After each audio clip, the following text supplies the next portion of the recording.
மணக்க மணக்க இந்த தக்காளி ரசத்தை ஒரு முறை சாப்பிட்டீங்கன்னா உங்களோட ஆயுசு வரைக்கும் நீங்க மறக்கவே மாட்டீங்க. அப்படி ஒரு டேஸ்டான தக்காளி ரசம் செய்யறதுக்கு நச்சுன்னு ஒரு 4 டிப்ஸை மட்டும் ஃபாலோ பண்ணி செஞ்சு பாருங்க.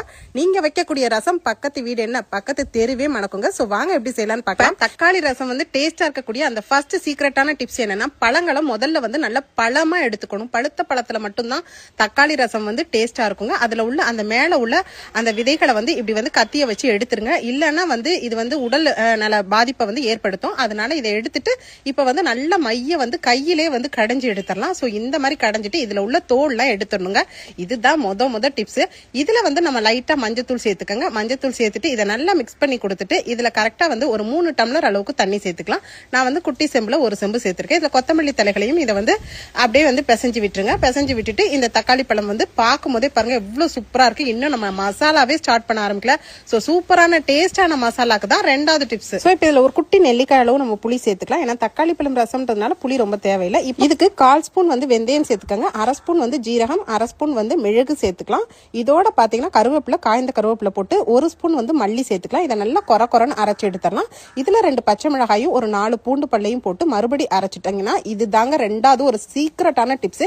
இந்த மசாலா தான் டேஸ்டே வந்து ரசத்தை வந்து தூள் கிளப்போம். சோ இப்ப இந்த கரைச்சி வச்ச புளி கரைசலையும் இதோட நம்ம ஆட் பண்ணிக்கலாம். ஆட் பண்ணிட்டு அப்படியே இருக்கட்டும். இதுல தேவையான அளவு ஒரு 1/2 ஸ்பூன் உப்பு சேர்த்துக்கலாம். சோ இப்ப நம்ம டேஸ்டான தக்காளி ரசத்தை மாசா ரெடி பண்ண போறோம். சோ அடிக்கணமான பாத்திரத்துல குக்கிங் ஆயில் சேர்த்துக்கலாம்.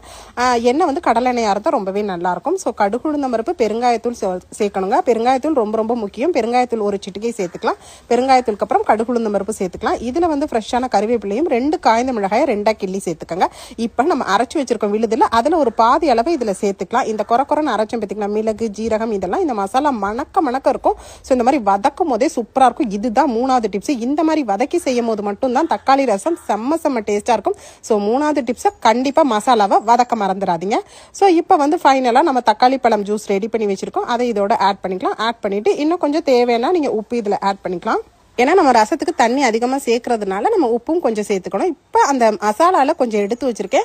நல்லா பொங்கி வரும் போது இன்னும் கொஞ்சம் இதுல சேர்த்துக்கும். அப்போதாங்க தக்காளி ரசம் நல்ல மணக்க ரசம் வந்து டேஸ்டா இருக்கும். இப்ப ஃபைனலான அந்த கடைசியான சீக்ரெட் டிப்ஸ் என்னன்னு பார்த்தலாம். இது துவரம் பருப்பு வந்து நான் சாம்பாருக்கு வேக வச்சதுலேயே வந்து ஒரு 2 ஸ்பூன் அளவுக்கு எடுத்து வச்சுக்கிட்டேன். ஸோ பருப்பை வந்து வேக வச்சு சேர்க்கறது மூலியமா ரசம் வந்து தக்காளி ரசத்தோட டேஸ்ட் சொல்லவே வேண்டாங்க. அந்த அளவுக்கு ருசியா இருக்கும்.